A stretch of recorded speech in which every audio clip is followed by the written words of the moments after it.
You may have thought that peace now, Shalom עכשיו, had lost their mojo following the Oslo Accords, but that is not the case. On today's show I speak at length with one of their advocates, Eran Nissan, as I examine their credo, which vociferously opposes annexation and echoes the two-state solution, catchcry.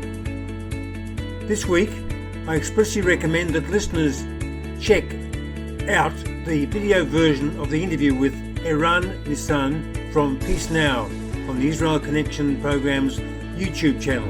I say this because there is much that Eran Nissan says that troubles me, but I refrain from interrupting him repeatedly in order that the program overall is more cohesive and less abrasive. In the video, I have interposed a lot of supplementary visual material which is juxtaposed against what Eran Nissan is saying in order to respond to his arguments, assertions and claims while he is speaking. Instead of just two people talking to each other on video, other video content and commentary is interspersed in counterpoint to the ongoing discussion between the two of us. So today I'd like to welcome Eran Nissan from Peace Now, Shalom עכשיו, to the Israel Connection on J-Air Radio in Melbourne, Australia. Welcome to the show, Eran. Thank you for having me, David. Perhaps you'd like to start off by telling us what role do you have at Peace Now? What are you doing with the organization? So I started my work with Peace Now about 5 years ago as a volunteer. I was hired to run their advocacy and education department. So I was mainly working with youth, with Israeli youth. I was recruiting young Israelis to act as agents of change and to try to empower the younger generation, my generation, because from Peace Now standpoint, the younger generation's voice is not heard in decision-making rooms. For 3 years, I've been working for Peace Now as the advocacy and education department. And then I was in charge of I was the activities manager. So I was running the volunteers program. And I left Peace Now, but I'm still a peace activist and I'm still a volunteer and I'm deeply involved with the organization. I now work for a different NGO in Israel called Mechazkim. It's empowering or strengthening in Hebrew. And we support progressive NGOs and charities. And Peace Now is one of them. So you're still got the mandate, so to speak, to speak on behalf of Peace Now, even though you're not formally with them anymore? Definitely. Peace Now is a long-standing organization that has been empowering its volunteers. So even though I'm not a team member or a staff member, I'm happy and I have the mandate to represent Peace Now in different platforms.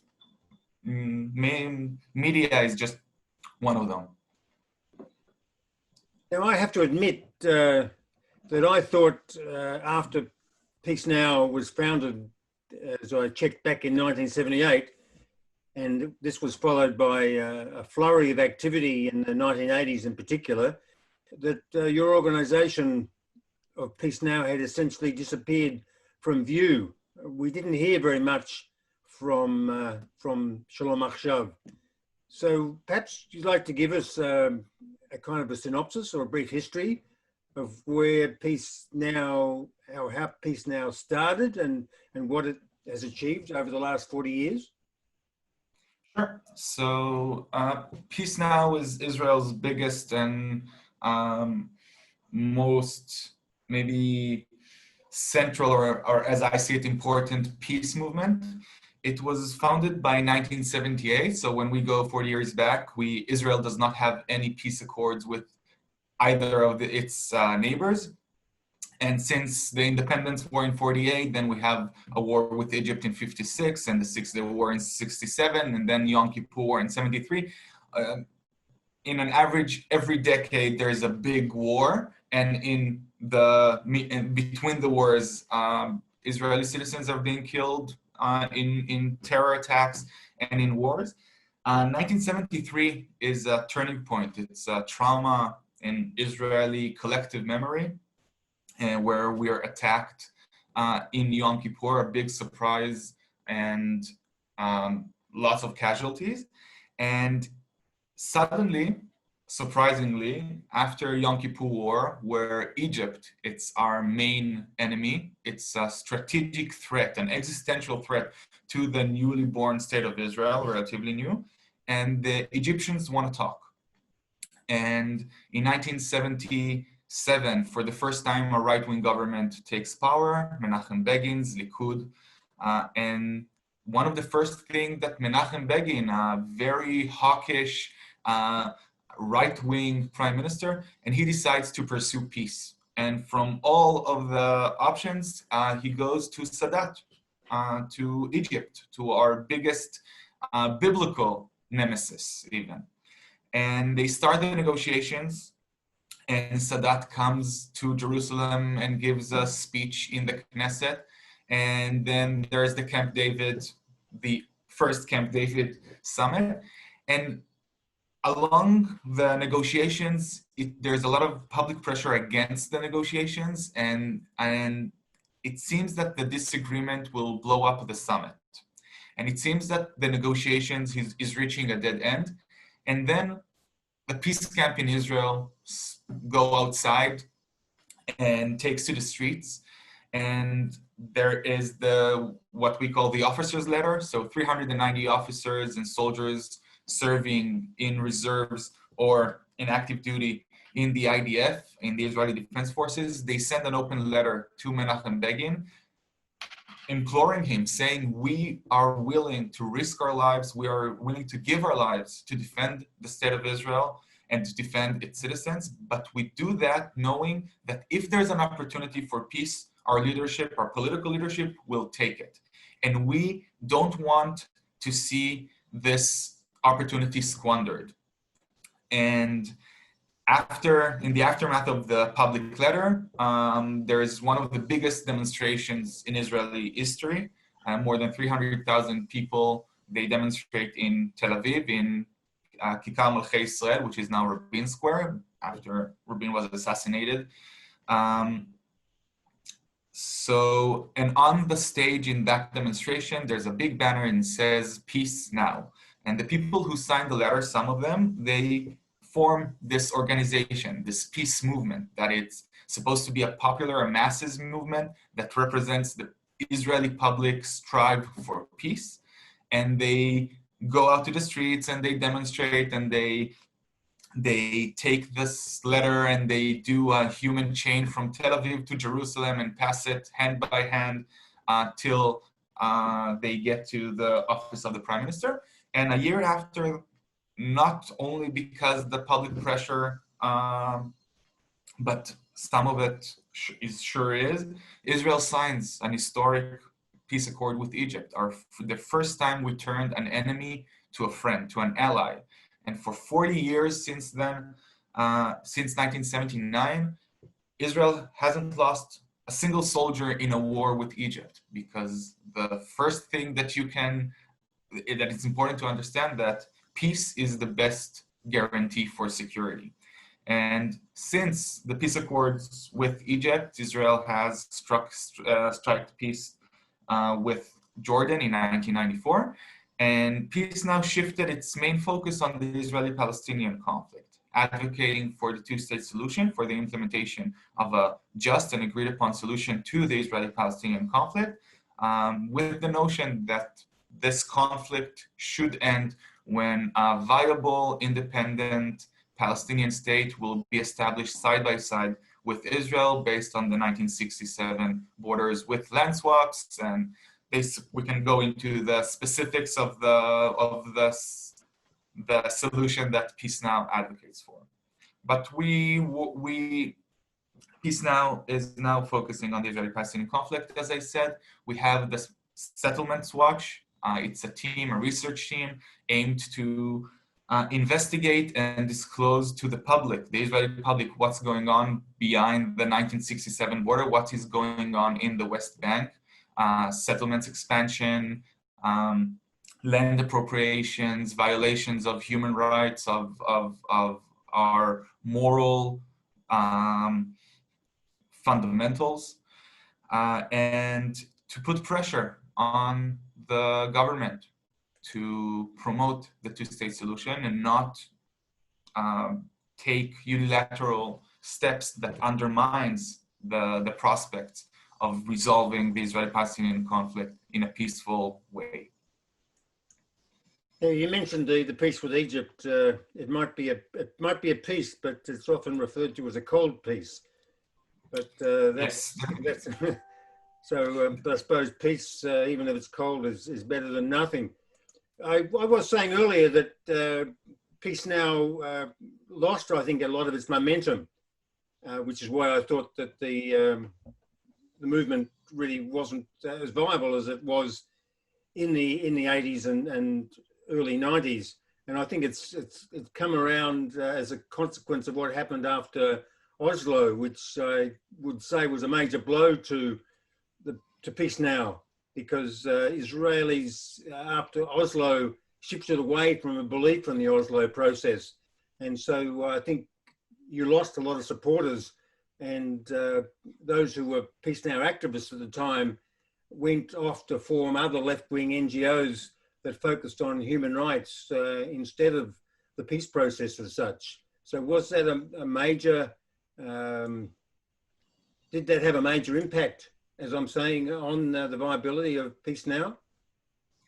I think that it wasn't the Oslo process that did that. I think it was the Rabin assassination. I think that the peace process brought a lot of hope that we can finally end this bloody conflict that has been present in our lives for in our collective lives for decades.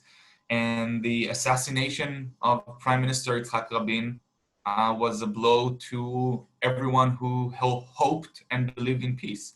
And I think that it hindered the motivation of a lot of peace activists and a lot of political activists. I was 4 years old at the time, but I hear stories from the elders of the peace camp about the almost lethal punch that the peace camp received after the Rabin assassination.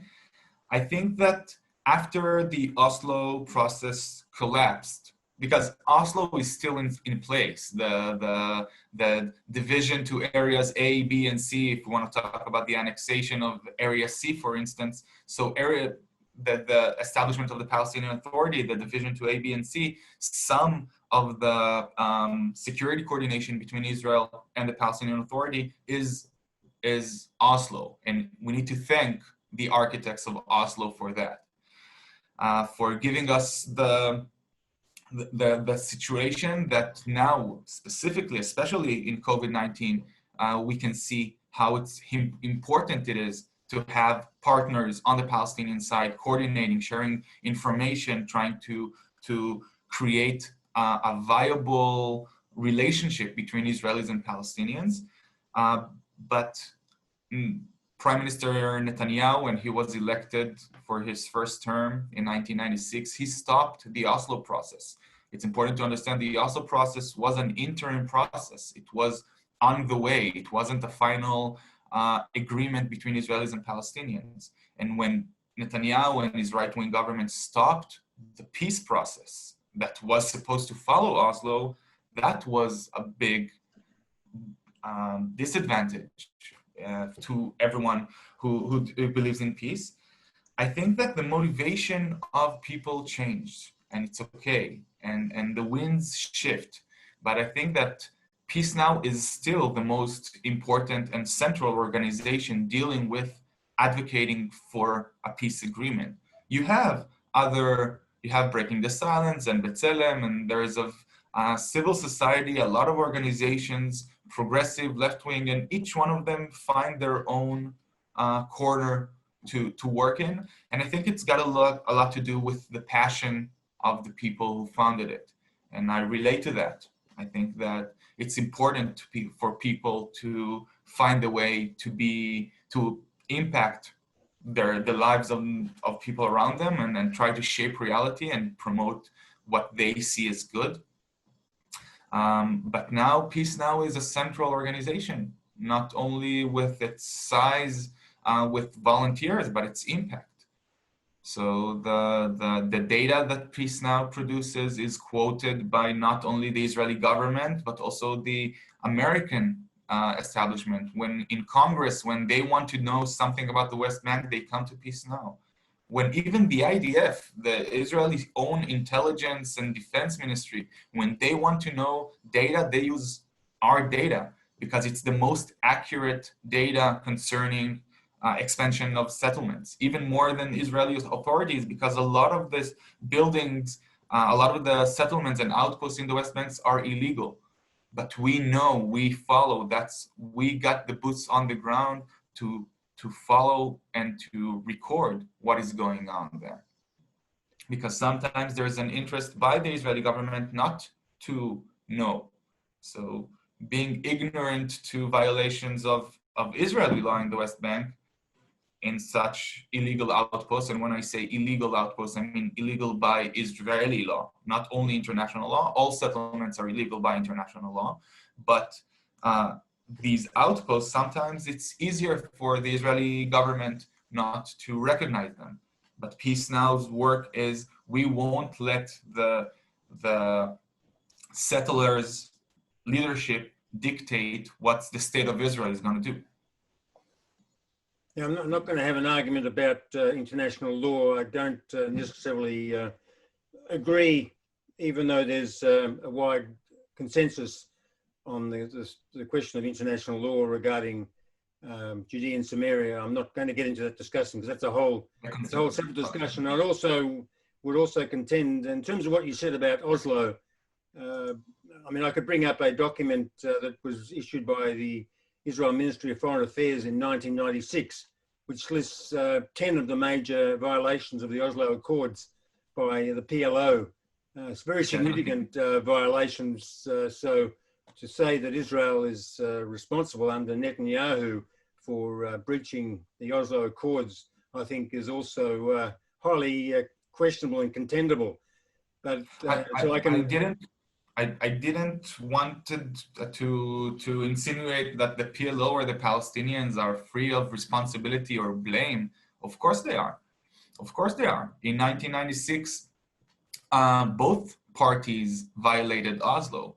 And when a minister of foreign affairs is an advocacy tool and a diplomatic tool and a narrative shaping tool. And of course, the PLO violated parts of Oslo, but the Israeli government also violated parts of Oslo.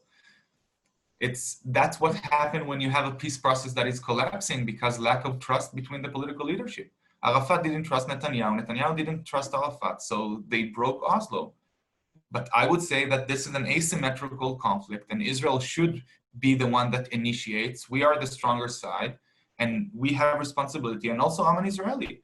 I'm a Jew, I'm a Zionist. I wanna look at what my side is doing right and wrong. I have a lot of criticism towards the Palestinians, but first we need to look inside our house and to clean. And you say, okay, I have this report from 1996 saying, okay, the PLO and the Palestinians are all to blame 100%, and Israel was reaching out and trying to strike peace. I think that is contendable.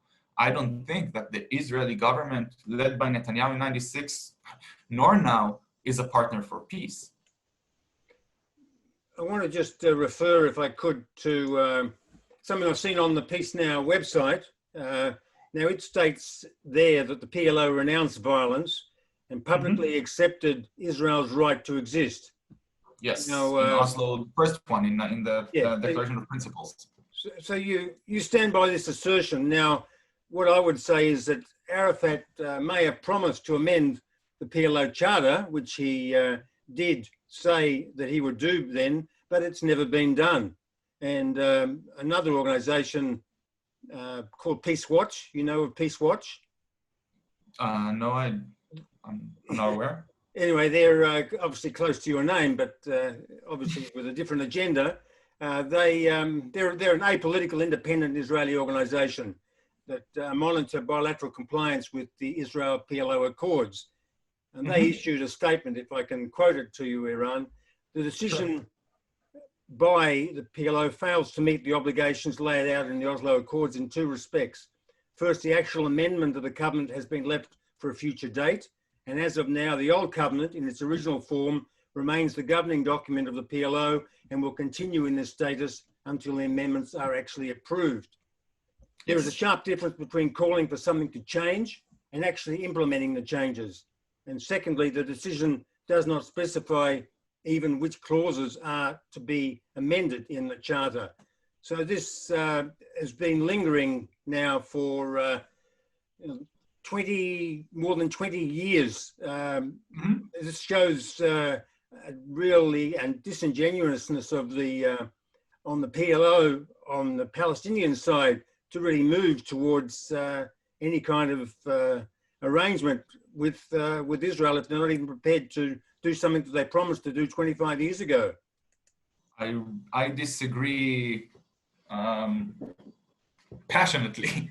I think that action speaks louder than words. So first of all, if you look at what the PA, the Palestinian Authority, has been doing to promote peace and condemning violence, so I think that they went further than the Israeli current government went. And I think that you're looking 25 years ago to a promise they made, and they should respect that promise. But the Oslo interim agreement specified that it's going to be mutual steps, incremental mutual steps. And when you look at what they didn't do, you should also look at the thing that Israel promised to do and didn't do as well. And you can see that starting from incitement in school books, that we know that it's a big issue in Palestinian education system that should be amended, and there's a protocol in place. And Oslo was supposed to create this committee that even each party that recognized a violation from the other side can petition to this committee. This wasn't implemented. We don't have a problem-solving mechanism. And to look at the things that the Palestinians didn't do, there's a long list of things that Arafat was wrong. But the current Palestinian leadership and the current Israeli leadership should be judged by their words and actions. And if you look, even as 10 days ago, the Palestinian Prime Minister Mohammed Al-Shtaya reiterated the Palestinian peace plan and petitioned to the quartet, the international body consisted of the United States, Russia, the EU, and the UN, saying, we have a peace plan in place. Please, let's go back to the negotiations table. And the Arab initiative, the Arab League initiative from 2002, for the past 18 years, year after year after year, it was ratified again and again and again, offering Israel, or offering the Israeli government, not only a peace with the Palestinians, but diplomatic relations with the entire Arab world. But the current right-wing government, led by Benjamin Netanyahu, has yet to respond to that offer, saying, we don't like this part, we agree to this part, we need to see what about the borders or security or Jerusalem or refugees, but never responded in 18 years. When we look at what each side did to promote peace, I can see that the Palestinians are saying what they want, they're saying what they're offering, and I can see that my government is not offering nothing for me. Netanyahu has yet to show a map of his vision. The settlers' right, the right-wing government, the right-wing ideologues in Israel has yet to show a map to say, this is what we want, not for in 3 months, we want to annex this and this and this. I'm saying 15 years, 20 years, what is their vision? And they are not willing to tell me as an Israeli citizen, as a young adult that is planning to spend and to form a family, to build a home here, and they're not saying what they want, what is the end game for them. The Palestinians were very open to talk about the end game. They want an independent Palestinian state. They want their national aspiration to be fulfilled just like the national aspiration of the Jewish people is fulfilled. Now, I'm a patriot. and I want my government to take care of a future for me. So when we're pointing fingers, who's to blame that we don't have peace now? No pun intended. I put the responsibilities on my government much more than I put it on the Palestinians. They have shared responsibility, of course. They did a lot of mistakes along the way, but Israel is the strong side, and it's good that we're strong, but we should use that strength to take initiative, not unilateral initiative like annexing parts in the West Bank, but taking our stand in favor of peace, saying we are willing to meet with you wherever you want, whenever you want. Let's finish. Let's end this conflict. This is what I expect my government to do, and my government is failing me. Now, there's a lot there to unpack. Firstly, the supposed Palestinian peace plan, that's not in the public arena as far as I'm aware, so there's no way that anybody can make any assessment of what the Palestinians are proposing. And as has been argued... There's a PDF. There's a PDF, the Palestinian formal peace offer. I have it here in my computer. I can email to you. This is the formal Palestinian Authority peace plan, saying what we want specifically about security, about refugees, about Jerusalem, about borders, open to negotiations. I don't accept it as is, but I think that it's a good place to start. I support the Geneva Initiative. Peace Now adopted the Geneva Initiative from 2003 as our peace plan, as what we are offering for future generations.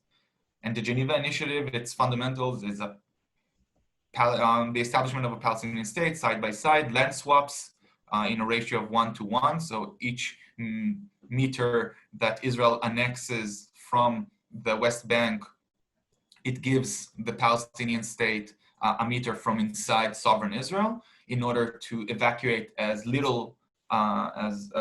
as fewer settlements as possible. The Geneva Initiative is talking about a 4% land swap, that inside of these 4%, there are 75% of the settlers. So the vast majority of Israeli settlers will stay in their homes that will finally be Israel, sovereign Israel. So Beitar Elit, Modi'in Elit, Ma'ale Adumim, parts of Gush Etzion, the settlements in East Jerusalem, the Jewish neighborhoods in East Jerusalem will be recognized as the capital of Israel. So the Geneva Initiative is what I support, but I see that the Palestinians are at least offering something. My government is not offering anything. Well, I'm certainly keen to have a look at that in more detail, because I haven't run an eye over it at all at this stage. But one other thing that, before I forget, that you mentioned about the Palestinian textbooks. Mm-hmm. I mean, there's been very, very strong criticism of them, and that seemed to be fundamental to ever getting beyond this conflict, where the Palestinians developed from early childhood a strong hatred of Israelis and Jews. Why don't the PA actually do something to rectify this situation? Why is it allowed to linger in the way that it has been? You should ask the PA. I can, from the extent of my knowledge, again, this is a mutual relationship between education systems. When I was in second grade in geography class, when I was 8 or 9 years old, and they taught us how to draw the map of the state of Israel, they don't mention the green line. They do not do the differentiation between, or the distinction between Gaza and sovereign Israel, or sovereign Israel and the West Bank. They just say all of it is ours. There is no green line. There is no Palestinians. There are no Palestinians. There is no 1948 Nakba, and there is no refugee problem, and there is no occupation. So when we look at the indoctrination of both people, both sides, both parties to this conflict. We see the attempted narracide trying to cancel the other side's narrative. Yes, incitement to violence and teaching people to hate the other side and fear the other side is detrimental to any prospects of reconciliation. And when Israeli kids are taught to hate Arabs and hate Muslims and hate Palestinians, and Palestinian kids are taught to hate Jews and Israelis, that's a problem. Of course, it will make more violence and more suffering and more pain. You know, I was born in 1991 in the middle of the first, or the end of the first Intifada, and during the first Gulf War. So I was born in the middle of a war, and my generation was born during the first Intifada and grew up during the second Intifada. My childhood memories are of the suicide bombers and in cafes and buses, and my parents now allowing me to go to public places with my friends.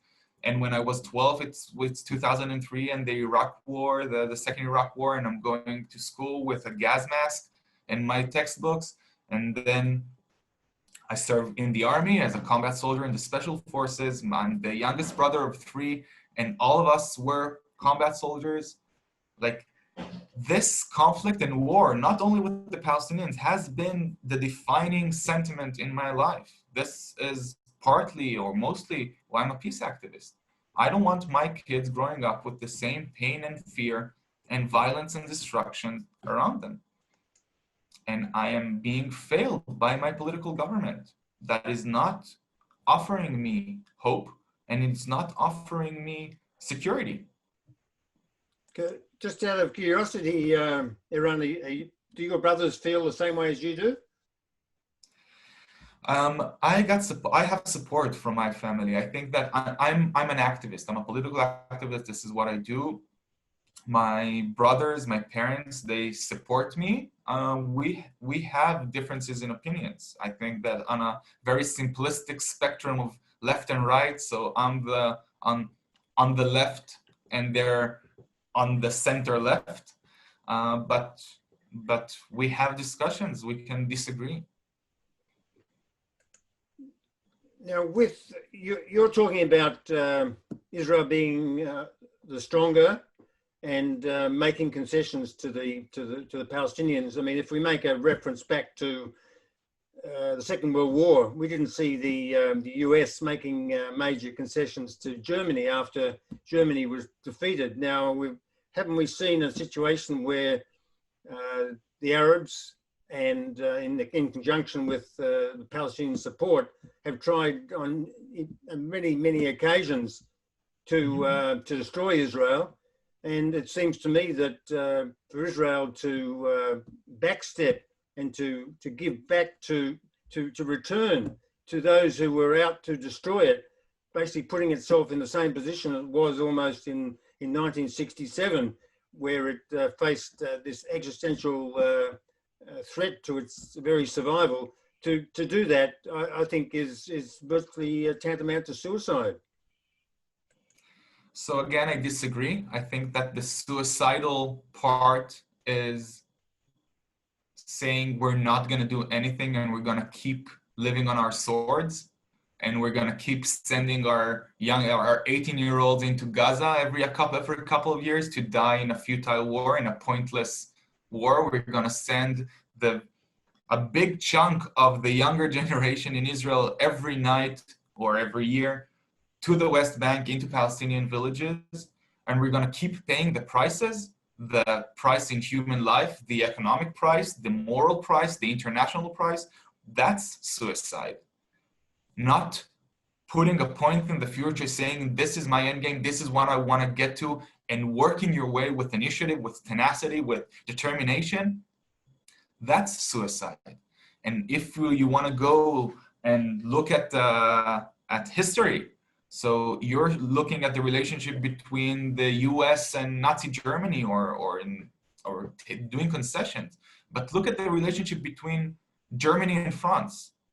For centuries, two nations fighting, killing each other, the worst enemies.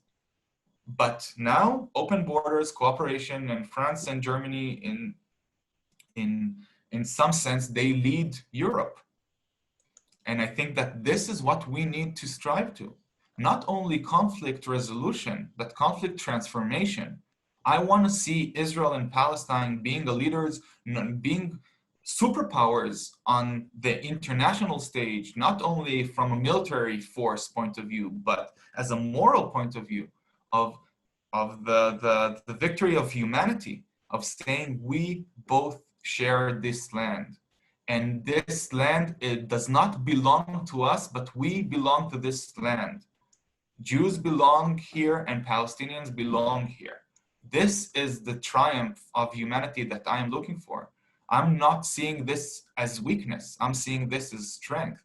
And making compromises and concessions is not a sign of weakness, is not a sign of vulnerability. It's a sign of assessing your strength rightfully and saying, I am strong enough to define my own borders. I am strong enough to make concessions and compromises. This is the paradox of the Israeli right wing. They're saying that we are a superpower, startup nation, military superpower, but we are so weak and fragile that the Palestinians are an existential threat, which is a false statement. If Israel is strong as we think it is, it shouldn't have that a problem of going forward on the way to peace. I think that, again, back to your question, suicide is keep doing this, destroying any prospects of a better future for future generations. I don't want to be too patronizing. In my youth, I was also an activist, and you know, there's a quote which is falsely attributed to Churchill that if at the young age of 25 you're not a liberal, well then you have no heart. But if you're not a conservative by the time you're 35, you have no brain. I know the same thing with the Reagan quote in communism. Yes, but I want to actually go a little bit further than that quote. You heard of the American conservative radio talk show host and writer Dennis Prager? I know the name. Then I know the name. You know the name. Anyway, he came here to Australia a couple of years ago. He was the guest of the United Israel Appeal when they had their annual appeal for their funding drive, their main funding drive, a couple of years ago. Anyway, he's got a university called Prager University, and he's put out many videos. And discussions on all sorts of questions. Yeah, if Israel is gonna drop their arms, there will be no Israel. If the Arabs were gonna drop their weapons, there's gonna be peace. That's his. Well, it's not exactly what I'm referring to.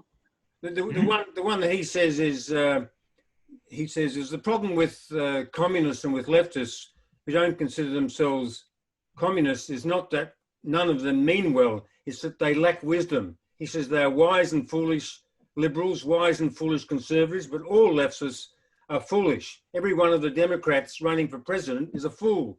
This is not, however, a description of their totality as a human being. Fools may be personally kind and generous, may be loyal friends and devoted spouses, and of course they may be well-intentioned. But in terms of making the world worse, there is little difference between a well-meaning fool and an evil human being. Tens of millions of well-intentioned Westerners supported Stalin. The Westerners who supplied Stalin the secrets to the atom bomb were not motivated by evil. They were simply fools. But few evil people did as much to hurt the world as they did. They are fools partly because they believe good intentions are all that matter. Therefore, they never ask perhaps the most important moral question one can ask. What will happen if my policy is enacted? Left-wing supporters of communism never asked. On every issue in which the left differs from conservatives, and often from liberals, they are fools. They push for a Palestinian state, although even Israelis on the left know this would mean a Hamas-Hezbollah state on the Israeli border, but they believe that they mean well. So the intention, of course, with this quote is to criticize a point of view that you're holding, is that you may have good intentions and be an idealist and want to see the occupation end. And I agree with you. I also am sick and tired of the occupation, and I think that we want to get away from the occupation. It's going on far, far, far too long. But I think we've got to be realistic and realize what the threats and what the dangers are. And I think you perhaps have created an idealism which is not based on a real true assessment of what is happening on the ground. Okay, so there's a lot to unpack there, but I'll try to be concise. So first of all, I think that it's not only patronizing, as you said, and generalizing concerning liberals and leftists as a whole. And I think that saying that Yitzhak Rabin was a fool for striking peace with Jordan, I think but that just before you go on with Yitzhak Rabin, you know that Yitzhak Rabin never wanted a Palestinian state to be formed. He never, for a second. He never agreed to a Palestinian state in any shape or form. Yes, I think that we can, if you go into the quotes and you read the Shimon Peres memoir, you can deduce otherwise. And I think it's about the maturity of the discourse and readiness of the discourse. And the definition of, we see now with the annexation, the definition of what is a state. But I think that there is something fundamentally wrong in the perspective that you showed, and maybe it's my mistake for not putting it more like forward. I'm not only an idealist. I see myself as a pragmatic, like to be connected to the things, to the reality on the ground. That is what I do. The peace now is staying in touch with the situation on the ground, making sure that we can still create and implement the two-state solution. I think that the idealists on the right that think that you can close your eyes and 3 million Palestinians in the West Bank and 2 million Palestinians in the Gaza Strip, and some of them will go even a step further and saying the 1.7 million Palestinian citizens of Israel will disappear. I think this is ludicrous. I think that thinking that there is a different course of action than establishing two states for two people, I think that is ludicrous. You know, there's a saying, they're not going anywhere. The Palestinians are not going anywhere. We are not going anywhere. They don't like us. We don't like them. Everything is clear. The question is what we do. You know who said that? Naftali Bennett. When you look at the reality on the ground, as I see it, there is no other course of action. And I think that saying that leftists are innocent and foolish is so misguided. Is like saying that conservatives are old and irrelevant. That is not true. When you say what will happen if we enact your policies, that is what I'm dealing with. Yes, there are compromises, there are risks. I'm not saying this is a risk-free route, but at least I'm offering a way forward. Now, it's not that any time you can go forward. If you're standing on the end of a cliff, walking forward is not your best course of action. But when I look at the situation on the ground, the demographic reality, the geographic reality, the political reality, definitely the best way to secure Israel's future is ending the Palestinian-Israeli conflict.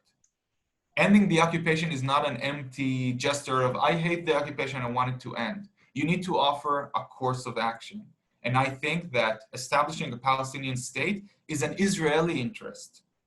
This is what we need to do for us. When I started this journey, I developed my generational political motivation. And I believe that a conflict that we pass on to our children is a conflict that we lost. And if I take it a step further, my parents' generation, your generation, failed in Israel and in Palestine, failed in their responsibility to secure a future for us. Yes, they have circumstances that make it more challenging for them. But this is my generation's responsibility, and I'm not speaking as a young, innocent idealist. I'm talking as a political activist saying that our generation needs to wake up and seize power and end this conflict, because our parents will not do it. And Benjamin Netanyahu is not gonna send his kids to Gaza in the next war, and he's not gonna go there himself. This is gonna be my generation, my brother's generation. This is gonna be on us, on Israel and Palestine. So no, I don't accept the notions in that quote. I don't think that being a liberal or an idealist is foolish or innocent. And I think that peace now, from all of this political spectrum in this debate, is the most connected to the consequences of what we are offering, and most connected to what is happening on the ground right now. And the people who argue or offer to, let's just annex unilaterally, let's call the Palestinian people, let's define them as a threat and as our enemies and treat them as enemies, I think that is foolish and detrimental to the state of Israel. If you are pro-Israel, you should be pro-solution. And there is no other pragmatic solution that keeps the Zionist vision alive than the two-state solution. To all practical purposes, Iran, there hasn't been anybody on the Palestinian side with whom Israel could sit down and negotiate with to create any kind of two-state solution. And of course, there have been many attempts to do this. We know of four failed attempts to do this. In 48, there was one, there was 2000, 2001, 2008. And I think the Palestinians... There was another one in 2014. Oh, 2014 as well. I didn't count that necessarily. But given your long-stated opposition to the prolonged occupation of Judea and Samaria, and one that I concur with, why do you not consider the move by Israel now to break the stalemate, to declare sovereignty over the major settlements, which everyone would agree will remain in Israel's hands anyway? Isn't this actually taking an initiative which is going to move the ball forward when the ball hasn't been going anywhere for so many years? Definitely not. Of course not. When I talk about initiative, I'm talking about initiating a peace process to ensure a mutually agreed upon solution. Unilateral steps undermine the basic trust needed to end the conflict. And if you look at the right wing, what my government is offering, they're not offering a final status equation or final status agreement. And when you ask the political forces on the right supporting annexation, they're not going to say, we're going to annex these settlement blocks, but the rest of it is going to be a future Palestinian state. You don't hear that at all. And you see the deal of the century, quote unquote, or the Trump plan, there is consensus against it in Israel. The left wing is against the Trump plan because it undermines because it's unilateral, it undermines the prospects of a two-state solution, it's a violation of international law, and the consequences of which, with the peace accord with Jordan and Egypt, the sanctions from the international community, there are a lot of things that we can talk about specifically about the annexation. But the right wing opposes the Trump deal as well, because first of all, it recognizes that the Palestinians should have a state. And the second thing, maybe more important for them, not the symbolic gestures, but it says, yes, Israel, you can annex this and that, but you can't annex this and that. And saying what Israel can't annex is something that is lethal to their ideology, because it undermines the notion that all of it is ours. And I think that unilateral steps like the annexation will cause more damage than any other unilateral step that has been made in the past 70 years, not only the 53 years since 1967.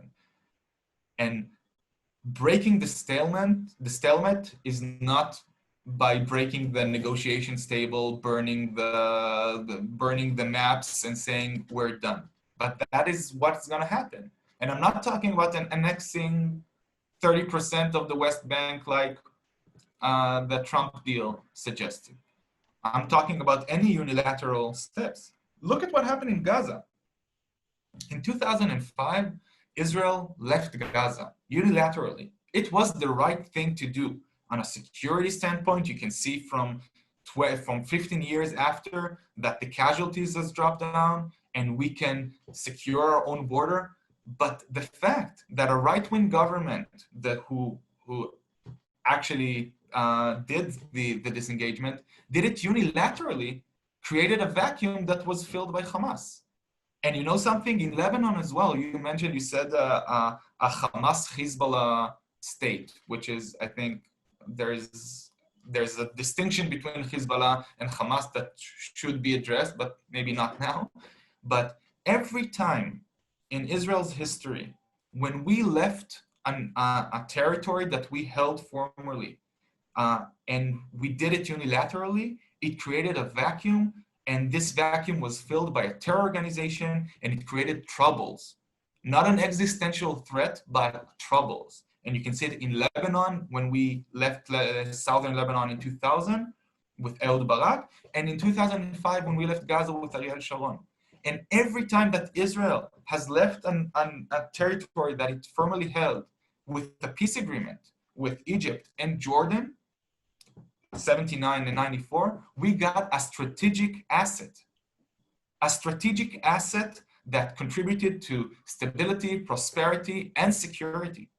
You know that there's a right-wing talking point about the Jordan Valley being a strategic territory for Israel's security. That is a false statement, because according to the Israel-Jordan peace accords, our security border is not the Israeli-Jordanian border, it's the Jordanian-Iraqi border, 300 kilometers to the east. This is our strategic depth. If there's a hostile entity that invades Jordan from the east, Israel can go inside Jordan and meet this aggressor on Jordanian soil. And you know that maybe the last part of it is, if we should go now, if you and I will go into a time machine and we will go back to 1975, maybe going back to the beginning of our talk on the history of peace now, if we will go into a time machine and we'll ask Israelis on the streets in 1975, what will be the relationship between Israel and Egypt 10 years from now? You will hear the exact same talking points that you hear from the current Israeli right wing. You hear, you can't trust Arabs. They tried to destroy us. We can't trust them. There is no partner on the Egyptian side. We can't give out land that is give us strategic depth, and it's crucial for Israel's security. And it's part of the Holy Land, so it's part of the greater Israel, the Sinai Peninsula. And this is our right, and all of it is ours. It's the same talking points. And 3 years later, Sadat is here. 4 years later, we have an historic peace accord.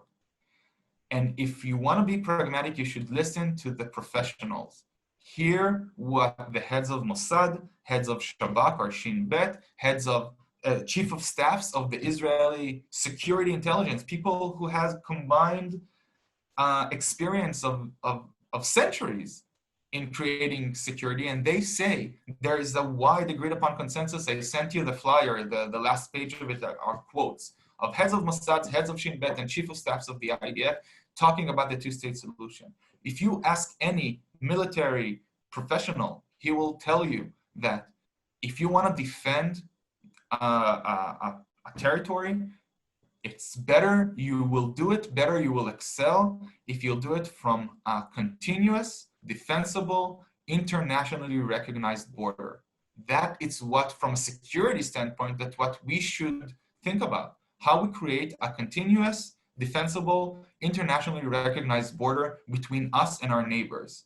And this unilateral annexation is the opposite of that. It's not internationally recognized, it's not defensible if you annex the Israeli settlements and you create these exclaves, and it's sure is not continuous. I think we're coming close to the to the hour.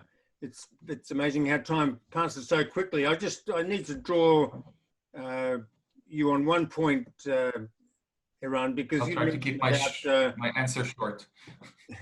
what you said about the position of the left in Israel towards the Trump plan. In fact, the most enthusiastic support from polls back in February, and you can go and look at this in Times of Israel, the parties of the left and the centre were the ones who gave the strongest support for the Trump plan.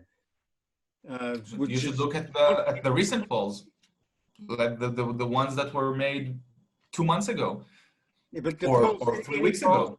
Any polls that are made now are coloured by the fact that there's been threats and bullying and intimidation, and anybody who is seeing what from the international community, you're saying, and the Palestinians. I mean, they'll go to war to just destroy, wipe Israel off the map if they annex 1 inch of territory in Judea and Samaria. So this is enough, I think, to make any sane person perhaps have second thoughts about what they're going to do. Thinking about consequences is important, whatever you do. I think that as an Israeli, I'm saying is, unfortunately, the Palestinians are not a part of Israeli political conversation. They are irrelevant. They made themselves irrelevant, but we also made them irrelevant. And if you look at not only the Trump plan under the pandemic, you can see why now is not the time, but I contend that it's never the time to annex. But you can see that the Israeli public is against the Trump plan. It's against unilateral steps. It's against annexation in any shape or form. And still, the two-state solution is the most popular endgame result for the conflict, according to both Israeli and Palestinian public, by the way. If you look at the Khalil Shkaki polls from December 2019, you can see that. But what we need to ask ourselves, and this is what I ask my government, that we are dealing with an unprecedented international pandemic, but also economic crisis. And why now? Not don't do it now, do it in a year. Why? What's the hurry right now? And the answer is because we have Trump in the White House, and in November that might change. And there's a pandemic, and under the cover of pandemic, the world is preoccupied, again, no pun intended, that we can do it now in the dark of the night. We can do it behind the back, under the table, cloak and dagger style. This is not the way to secure a future. This is not standing up and saying, this is what we want, this is what we're going to do. This is about trying to satisfy everyone and forget about the international community for a second. If you look at Israeli interests, annexation goes against our interests. And again, I contend that the establishment of an independent Palestinian state is an Israeli interest. This is not a zero-sum game. This is not a football match that is between two sides, this tribal rhetoric of pro-Israel, pro-Palestine. This is bad for us. Are you a sport fan? I sure am. So you know, I love Maccabi Tel Aviv. I support it in Israel, and you know how you can detect a true fan. It's not the guy that says my team is the best in the world. I have zero criticism. It's about saying our manager is bad. We need to change our manager. We need to get rid of the two left backers, or we need to change the strategy. The fan that criticizes his own team, you say, okay, he's a true fan because he recognizes the potential and he sees what is now and what it can be. And I think this is what we need right now. We need more sports rhetoric, not this zero-sum tribal rhetoric, but looking at our team that we love and we want to see succeed and say, these are changes that has to be made.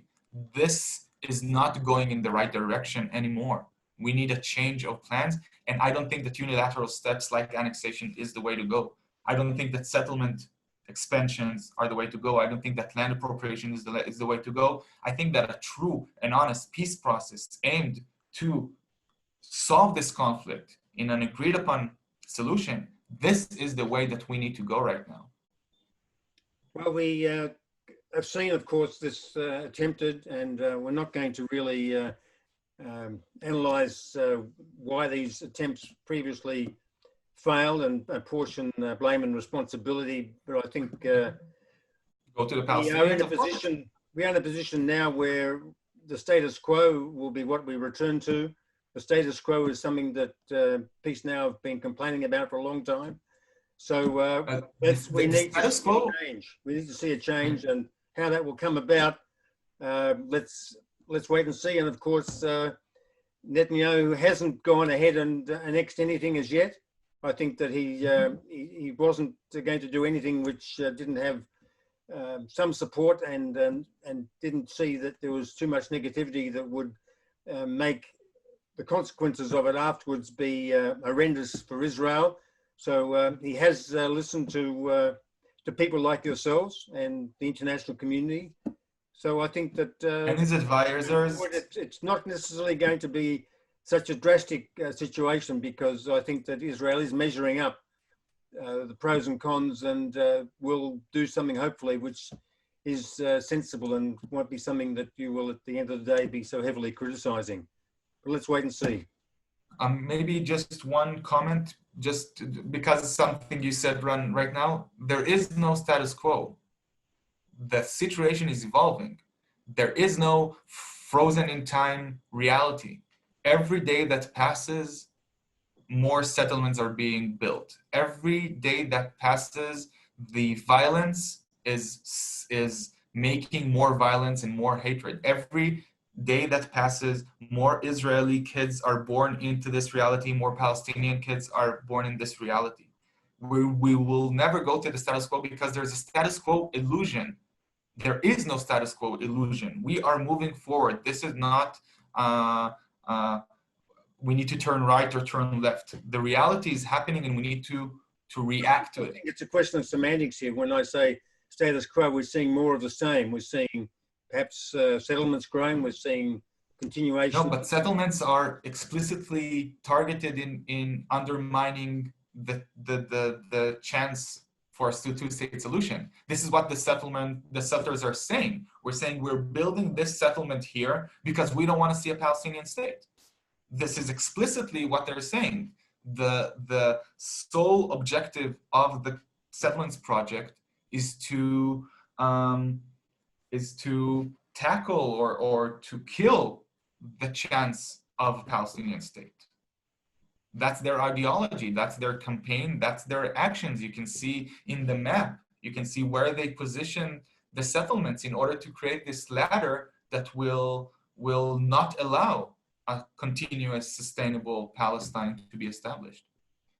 Yeah, but there's no massive change in terms of the territory that the settlements are covering. They're building on areas that they've already occupied, essentially. All of it is occupied, but yeah, 100% of the settlers are in Area C, and 85% of the settlers are on 6.5% of the land. The settlements project has failed in continuing convincing the Israeli public that this is something that we should support. Israelis don't want to go and live there. There isn't a sustainable economy in the West Bank. The vast majority of them, they go every morning, they go into their car and they drive into sovereign Israel to work.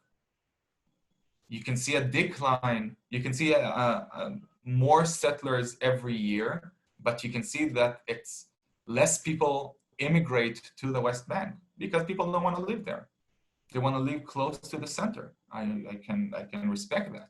There is no future in deep in the West Bank for Israelis. Well, thank you for this very intriguing discussion we've had today, Eran. I think we're going to agree to disagree. I certainly wanted to hear what your viewpoints were, and I think I've given you plenty of opportunity to hear what you believe, and I'll be putting it there in front of people for them to see. I like to speak to people that I agree with and I disagree with. I don't necessarily want to go to a plain vanilla approach of just talking to like-minded individuals and organisations. So it's good to talk to somebody that perhaps we're not necessarily on the same page, but certainly you're going about doing what you feel and believe in, and I certainly can respect that. There's no doubt about that. Thank you for this opportunity. Thank you for inviting me and challenging me. And I hope we can continue this discussion maybe face to face in future more. Yeah, well, let's stay in touch, and maybe I'll send you a couple of things that came through my mind as we were speaking. But let's Sure. stay in touch and see and exchange ideas and thoughts as things are happening.